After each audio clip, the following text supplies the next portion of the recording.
بسم اللہ الرحمن الرحیم۔ حضرت محمد صلی اللہ علیہ وآلہ وسلم نے ارشاد فرمایا کہ مجھے بچوں کی 5 عادات بہت پسند ہے۔ کیا معلوم کہ آپ کے بچوں میں بھی یہ عادات ہو مگر وہ آپ کو پسند نہ ہو اور آپ بچوں کو ان عادات کی وجہ سے ڈانٹتے ہو۔ ویڈیو کو مکمل دیکھیے تاکہ آپ کو علم ہو جائے کہ وہ کون سی ایسی 5 عادات ہے جو کہ نبی کریم صلی اللہ علیہ وآلہ وسلم کو پسند تھے۔ السلام علیکم ناظرین۔ رسول اللہ صلی اللہ علیہ وآلہ وسلم بچوں پر بہت زیادہ شفقت فرماتے تھے۔ بچوں کے ساتھ آپ صلی اللہ علیہ وآلہ وسلم کو بہت زیادہ انسیت تھی۔ جب بھی سفر پر کہیں جاتے تو بچوں کے لیے تحائف لاتے اور واپسی پر بچے آپ کے انتظار میں ہوتے، کیونکہ نبی کریم صلی اللہ علیہ وآلہ وسلم بچوں کو اپنی سواری پر بٹھاتے تھے۔ جب بھی موسم کا کوئی پھل پک کر تیار ہوتا تھا تو صحابہ کرام آپ کی خدمت میں پیش کرتے تھے، تو نبی کریم صلی اللہ علیہ وآلہ وسلم وہ پھل سب سے پہلے بچوں کو دیتے تھے۔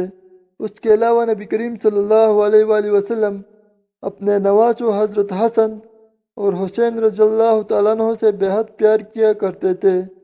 ان کو اپنے کندھوں پر بٹھاتے، سواری کرواتے تھے، یہاں تک کہ نماز میں بھی ان کو اپنے آپ سے دور نہ فرماتے تھے۔ یہ سب کرنے کا مقصد یہ تھا کہ صحابہ کرام رضوان اللہ علیہم اجمعین بھی اپنی اولادوں سے محبت کرے۔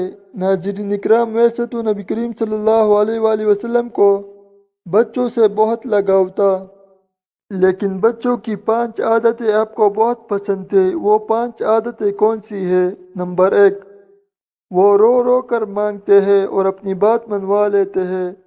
ناظرین اگر غور کرے تو اس سے ہمیں اس بات کی نصیحت کی جا رہی ہے کہ مسلمانوں، تم بھی اگر کوئی بات منوانی ہو، اگر کوئی حاجت اللہ تعالیٰ کے حضور پوری کرنے کے لیے رکھنی ہو تو گڑ گڑا کر سر بسجود ہو کر مانگو تو اللہ تعالیٰ تمہیں ضرور عطا فرمائے گا۔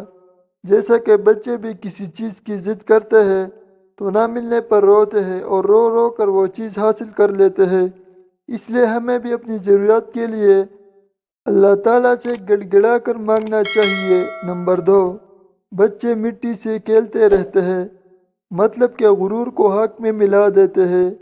ناظرین غور کرے تو بچوں کی اس عادت میں بہت بڑی نصیحت ہے کہ انسان کو مٹی سے بنایا گیا اور مرنے کے بعد بھی انسان نے مٹی ہو جانا ہے، تو پھر غرور کس بات کا؟ لوگوں کے پاس کھانے کو اچھا ہو، پہنے کو اچھا ہو تو وہ دوسروں کو حقیر سمجھتے ہیں اور غرور کا شکار ہو جاتے ہیں اور بھول جاتے ہیں کہ وہ مٹی تھے اور مٹی ہوں گے۔ نمبر 3، تیسرا، جھگڑتے ہیں تو جلد ہی صلح کر لیتے ہیں۔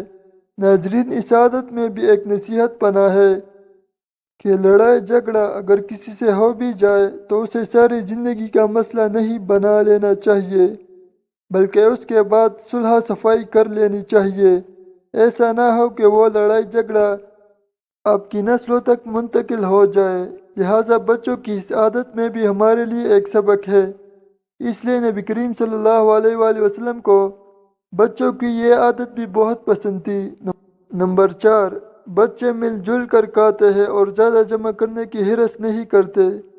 اس عادت کے اوپر ہمیں عمل کرنا چاہیے کہ آج ہم لوگ اس عمل سے بہت دور ہیں کہ کوئی بھی چیز ہوتی ہے تو اسے دوسروں کے ساتھ بانٹتے نہیں ہے۔